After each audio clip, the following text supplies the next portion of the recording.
Okay, hello everyone. I'm Vidas Vasiliauskas. I'm a product manager of Eylean board, an Agile tool which you might already seen out there. And today I'm stepping in here to bring you some refreshing ideas and to show you a different angle how things can be done by combining Agile and Lean practices. I will take Scrum and Kanban techniques, mix them, and also show you a different outcomes of those techniques.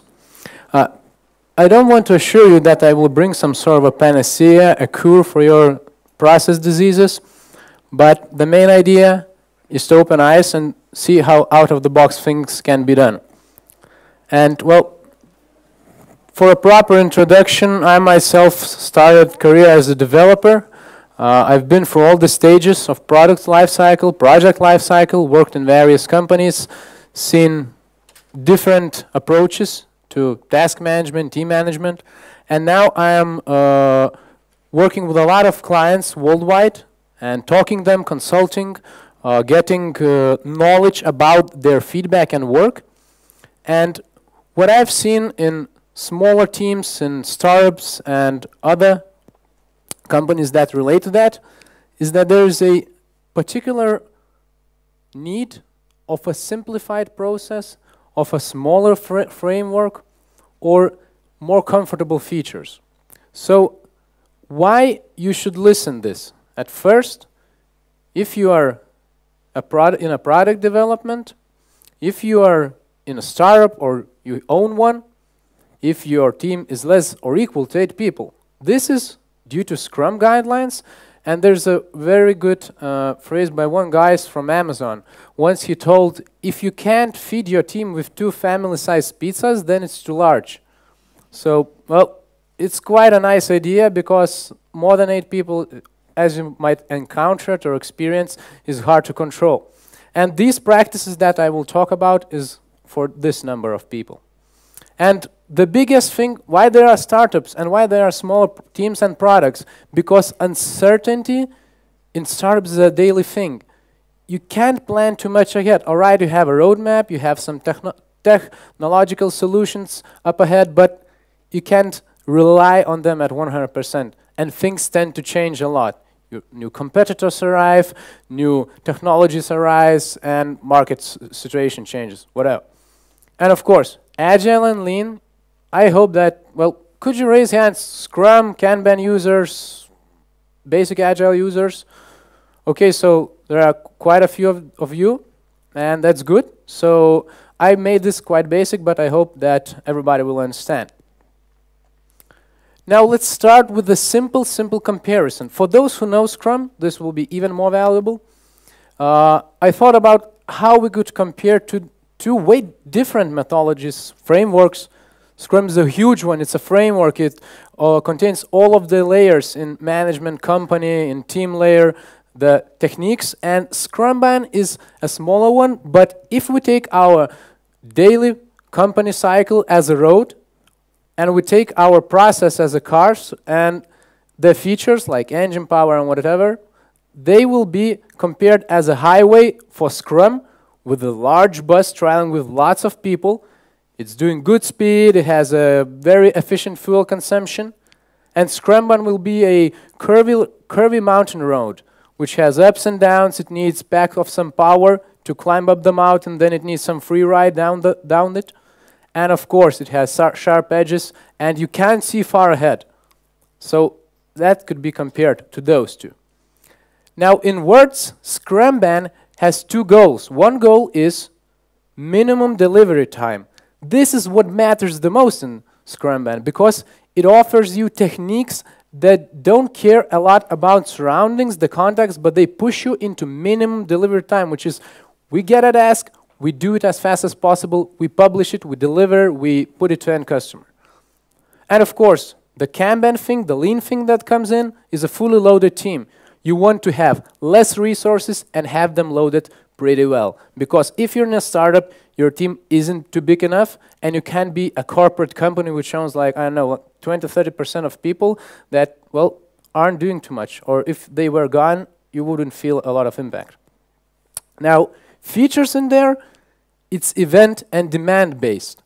You don't do stuff when you don't need to do. Like in Scrum, for instance, you have sprints, you have a planning in front of a sprint, you have a release planned somewhere, and you have, when you pack something in a sprint, end of the sprint, then you have like review. In here, you do event-based things, when someone triggers an event. Empowers team roles, that's for comparing cross-functional teams, which are needed in Scrum to work perfectly, where people could do everything in a project. And here it empowers different team roles. For instance, if you have a team of sales, marketing, developers stacked into one place, Scrumban might offer you techniques how to cope with those. And of course, it's really, really lean. You'll see why. Now, I know my design skills aren't perfect. I try to differentiate stuff by colors. So the red ones are the actions. The green ones are the events where we ask certain questions.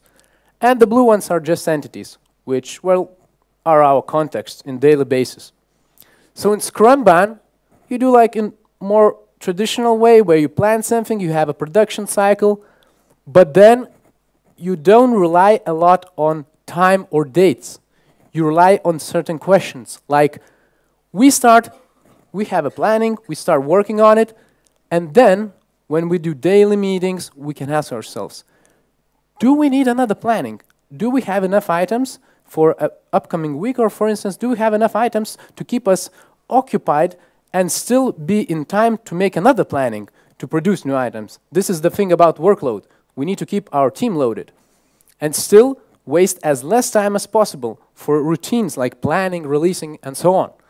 Now, if we have some sort of a release planned, deadlines won't go anywhere. They will be there. If you're doing some sort of an innovative product, you want to release it as fast as possible, and maybe you will choose some sort of an event, like I want to go to this conference and showcase my product so I could meet investors. Okay, so we always check if we're near the end, and we do as much as we can. We don't plan that we will do this, this, this, and that. We elect which items are the most important, we prioritize them, and then we start working to push us to as much as possible. When we're near the end, we stop it, we stabilize it, we do a triage. Well, triage is a nice term. In any war, there are medics, field medics, which needs to decide which ones are efficient to heal and which ones will eventually die. And they don't need attention. They need some sort of bishop. So here it is the same. You decide which tasks will make it and which ones won't. Then you do freezing, stabilization, then you release. And the thing that comes from Kanban is Kaizen. Kaizen is when you feel that something's going wrong, that your team isn't working good, you lack some sort of a specialization, your product is going to fail, you hit to the table and say, all right, guys, drop the work, let's go to the bar, we need to talk. And this is what you need to ask often with your team. Is everything all right, and are we doing everything we can? If not, let's go and talk. If no, let's repeat it. We do planning and then production. Now, just to make sure everyone understands, who don't know what is this? A task board called thing. I guess most of you know what is a task board. So the same approach will go on Scrumban. It won't be missing there. You have something to do, you have something that you're already doing in progress, and there are finished items. Now, I need this to perfectly be understood because I will make examples with it a lot, because technique implementation will go through task board at some points. And, well, in real case scenarios, it might look even like this. There are way bigger boards, believe me. First rule, planning on demand. How to achieve this sort of thing? Well, when we have sprints, we know what to expect.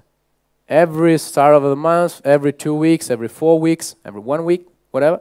So we know what to expect. But when we're pushing ourselves to make as much items, to be on time, we would like to put some planning meetings away. We could plan a little bit more, we could plan a little bit less if we have uncertainty in there.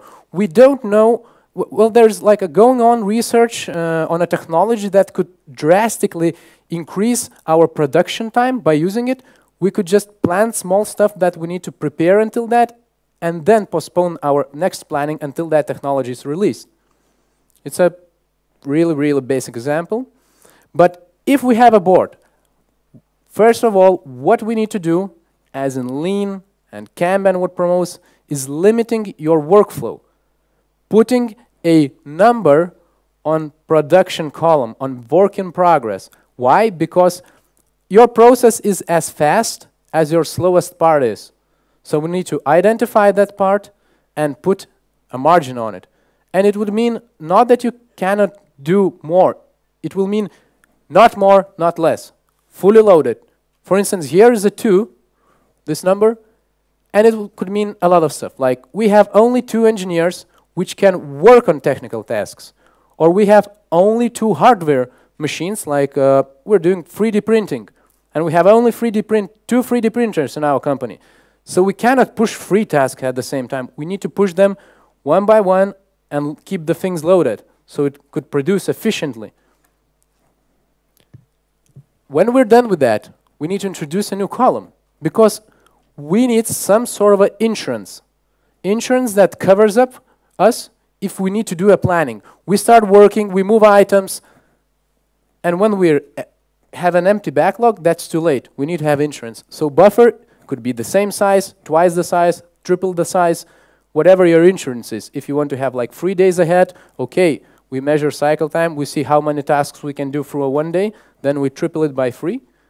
We have our buffer size. And when we work on this, a trigger. We have buffer. We are constantly aware that our team will be loaded for some time. We don't need to stress about it. But as a project manager, as a team lead, or even as the whole team, we know that we need to do a meeting to plan new stuff.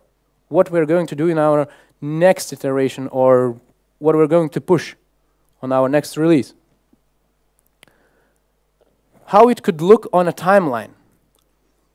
In Scrum, as I've already told, you could look like planning, release, planning, release. Or you could have planning, sprint end, we just do a review, new planning, and so on. In Scrumban, if you were a startup, for instance, what are you going to do? We sit down, we plan core features, we plan the stuff that matters the most, and the stuff that is less risky. Why? Because the later we can work on those things, the more knowledge we already have gathered. And those items could be even less risky then. So we do planning, we reach some point when we end up, we have a trigger to do more planning, then we have a release which goes to showcase product for testers. They do a feedback, we do another planning, we release quickly, we have our feedback with customers, then we plan the changes, and then we're ready to release for our conference, which we want to go there and take our product with. Now, the thing is of this simplicity, decoupling the plannings and releases and whatever sprints, iterations you're working, decoupling it. You don't have a strict timeline to do that. You do it on event-based, on some sort of goals, and when those goals are met at a certain point of time, you can do it once more. Now, in Scrum, it would look like this. It's not a burn down, it's a burn up. For points done. So when we're doing a sprint, we just burn up the points according to our velocity and speed. In Kanban, or in Lean, it looked like this. We have our work in progress limit. This defines our velocity in Scrum words, or our speed, how many tasks we can do through time, and then we burn up to the same speed. In Scrumban, it looks quite different. In Scrumban, we have our VIP limit, which can be even wider due to less responsibilities on planning, releasing, and whatever. And we go for it at maximum speed, and we just have those 3 actions not to crash ourselves into the wall. We have a triage, we have a feature freeze, and then we have stabilization. Those are really important because we we'll definitely be doing some sort of items that won't come up in this release. They won't make it. They're too big. We need to remove the dead and heal the wounded, finish the items, finish the bugs. Then we do a feature freeze, no more planning, no more new features, and then we do stabilization, which means fix existing bugs and see if the product meets all the requirements and goals we planned, and then release it. The next thing that takes quite a portion of our time is estimations. Well, like in this picture, some people do it like this. All right, Tom, what size of this item is? Okay, the item is 3 hours. Okay, but I want to be comfortable, like 5 hours. The project manager thinks, okay, Tom says 5 hours, then I multiply it by 2, it's 10 hours. And our sales guy finally goes up and, all right, let's sell it like 50% cheaper. So all the hours gone. Or in story points, 3 or 5 through the story point card game. Okay, everybody shows like, I don't know, 3 and one guy shows 5, and we have to agree because we want to be insured that we need to take the bigger value, and it's 5. But we're doing this and wasting some time and don't answering quite good questions like, do we really need to do that? Of course, estimations are important. Sometimes you need to know the deadline. Sometimes you need to know how much items you can pack. Sometimes you need to map it to the budget. But, well, I made a graphic with paths which could lead you to choosing alternatives. Alternatives like average estimation or no estimation. It depends what you're doing, of course. And this is just a foundation, just an idea. There are way more questions to be asked, definitely. But few most important ones are here. So at first we decide whether we're doing product, project, support. For support is the easiest part. So you don't have to estimate in support. Support estimation is defined in your company support policy. 24 hours, 48 hours, a week, a business day, whatever. This is your estimation. You don't care about it. Or bugs needs to be fixed. It doesn't matter how long it will take. Product. Product depends on 2 other categories.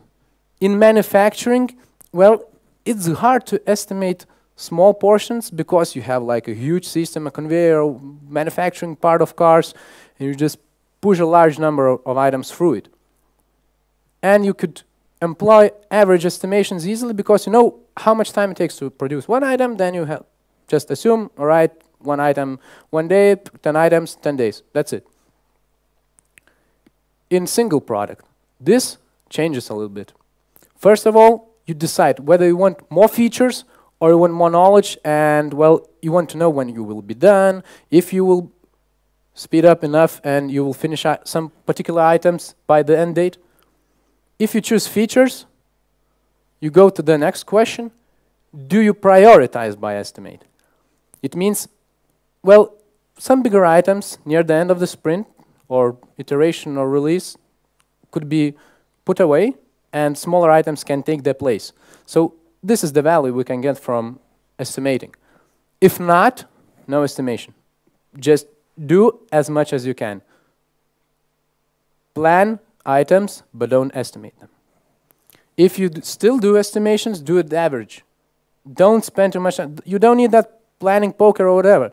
You just compare cards. This one's bigger, this one's smaller. Well, in Scrum, there's a nice technique for large items, epics or canvases called t-shirt sizing. Do that. You can have 4 sizes, S, M, L, XL, maybe XXL, and that's it. You don't need to get into details. Now, if you're doing project, more questions arise. Do you know the deadline?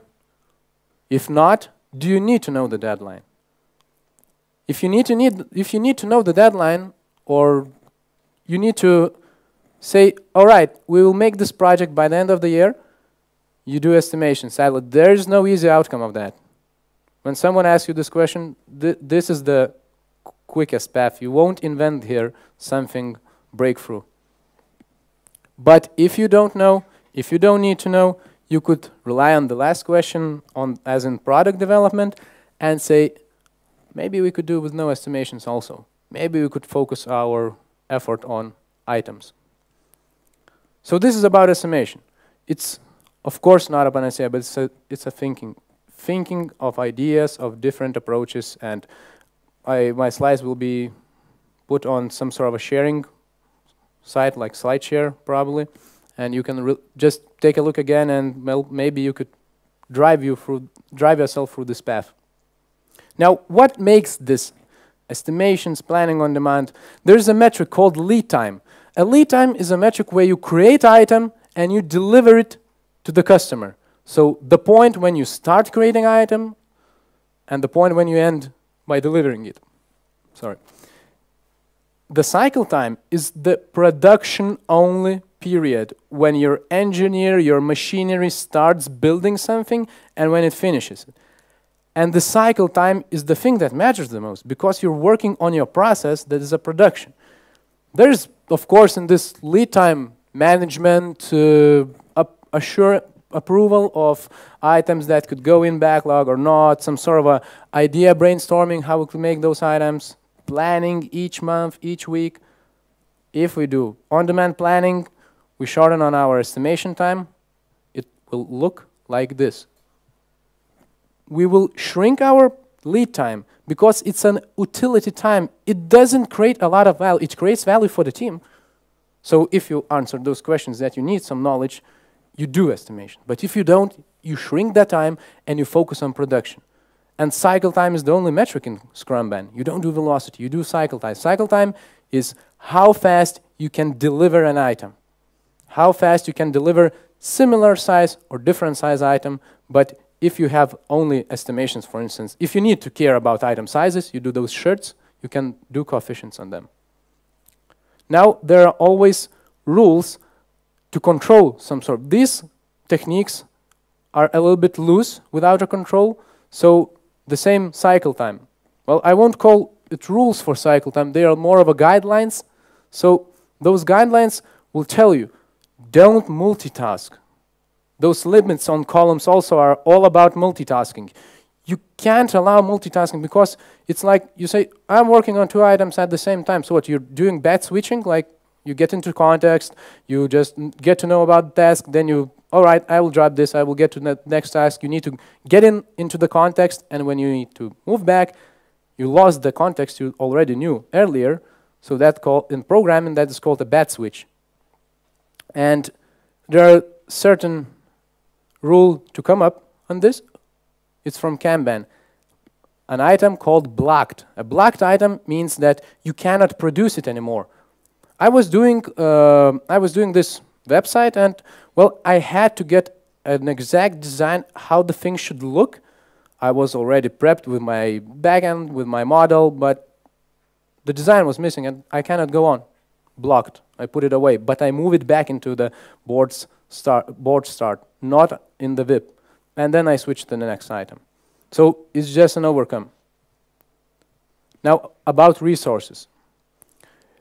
I don't know how good you are at Agile and Scrum. It always tells pull system, no pushing, no binding to users, no assigning. But if you have not a cross-functional team and you have the same task board, same tasks, that one of them should go to a marketing guy, second one to sales guy, like you should prepare our contact, then the sales guy should use it and, well, go to the clients with it. This is where you need specified, specialized people, and you can't assign items to them too early. Why? Because assigning items to people is stressful. You don't care about the work that will be coming up like in a month ahead or so on. Like I hate this when I was younger. We go to our country house, and my mother would tell, all right, by the end of the summer we will be picking apples, making juice, whatever. Oh my God, 3 months ahead. So I don't need to know this because I will forget it, and eventually I will need to ask like 3 times what we need to do. Total waste. Last one, critical path. I know business areas, there are specifics. Like in construction, you can't start building roof and walls of a building when there is no foundation. So this is critical path. But in software, for instance, it's all about design. Sometimes, yes, there are technologies that require specific approach, but it's all about design. How you can decouple, how you can split items so they could be done independently. And in Scrum definition about the user story, it should be independent. It restricts and it constrains process if it depends on some other user stories. And that is about early binding, just few points. Stress, you lose energy, you lose time. So it's not a lean thing. You need to be lean in Scrumban, and you need to be lean in your startup. You don't want to waste time on some planning stuff and ahead stuff. You need to do it right now and focus on features. As late as possible.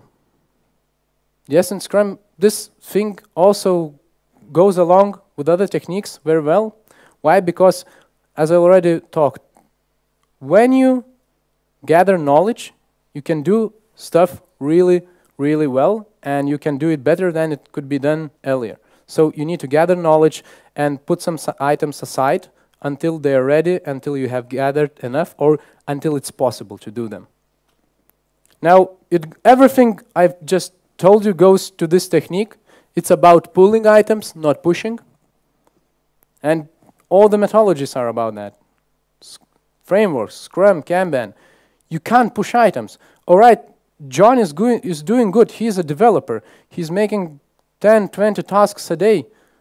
But Jimmy, who is a tester, he can't test so many tasks. So your process is, again, as fast as your slowest part is. So you don't deliver value. You just make more items, you just pile them up, and your process suffers. Now, there's a urgent need of control in conversation, in dialogues between humans, and they are done best at meetings. Daily meeting, yes, like in Scrum, you do daily meetings. You talk about what has been done. You need to talk about your problems, impediments. You need to do it quick, but still you need to have a conversation with your team. Planning meeting, on demand. Whenever you're out of items, you have a trigger, you do the planning. And as I've introduced at the start, Kaizen. Kaizen is an event. It's an event when something really is going on. You don't know really what are the sources of that problem, but you need to have conversation in non-official environment, not in your office, not in your room. Just go out and talk to your team. It really works. It really works when you take a beer, of course, or it really works when you grab your product owner or Scrum Master and you go on and say, well, let's talk like we're in one team. All right, Scrum Master is in one team. Product owner might not be. He sometimes comes, overwatch, observes, but he doesn't interfere too much with the team. And a value to take away, which I thought about, an alignment of methodologies. Because what is good is sometimes to have like a small cheat sheet where you can rely, okay, I'm now doing a project or a startup or a product. Maybe should I rely on one of those? And I can compare the practices they embrace, what culture they emphasize, and so on. So we could rely on this chart. And there's lots of criteria to compare. Like we have what time periods and iterations they offer, what team specialization is there. Is it a cross-function? Is it good for cross-functional? Is it good for specialized team? We can check only the last part, what is the best fit for it. Of course, people are really, really smart guys. They always invent something. Like you can do Scrum with buildings, even. I know Vidas often shows this demo where guys in Vilnius, you've seen that building which goes around, right? And the last part of it isn't finished, so they were going like Scrum and they bailed out when the situation got worse on their project. But applicability, you can like hit a nail with a mallet or whatever else, like your fist. You will eventually could succeed in that, but your fist will hurt, and the mallet is the better item for the job. So what are these methodologies? And compare task size, compare roles, everything in here. And this one is for a takeaway. You can just print screen it. If you're watching for YouTube, you can just photo it. And by the Scrumban itself, I want to show that it's a small framework. You don't sometimes choose like a developer. you can go for a large framework which will give you its own culture, its own ways of doing things, and you could grab different techniques and add them up in one place. So this is a Scrumban. Scrumban is all about freedom and simplicity and lean thinking. Like, I don't know if you have read a book of Lean Startup. Maybe there are people who read Lean Startup. All right, so the book itself is quite lean. You read first 40 pages, and then you can skip the other stuff because it repeats itself. But your goal is to do something, build something, and get feedback and knowledge as fast as possible, so you could iterate, increment your product. It's really essential because you want to show for the user something so they could tell you as early as possible. Maybe you're wasting your resources and it's not worth doing. You show your product, they'll say, oh my God, I don't need this. We have this one. That's it. Maybe you know that you need additional features and some stuff that you could be really competitive to the other products. So I will finish a little bit earlier, and we might have a lot of time for questions. And the lunch is coming right up also, so we will be earlier at there. And the first ones who will grab something to eat. Thank you very much. Questions? Do we have questions? No? No? No questions for Vidas? Wow. Okay, one question over there.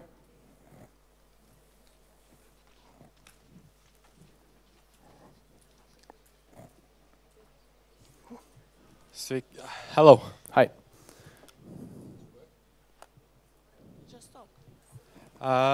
Does this work for shared resources?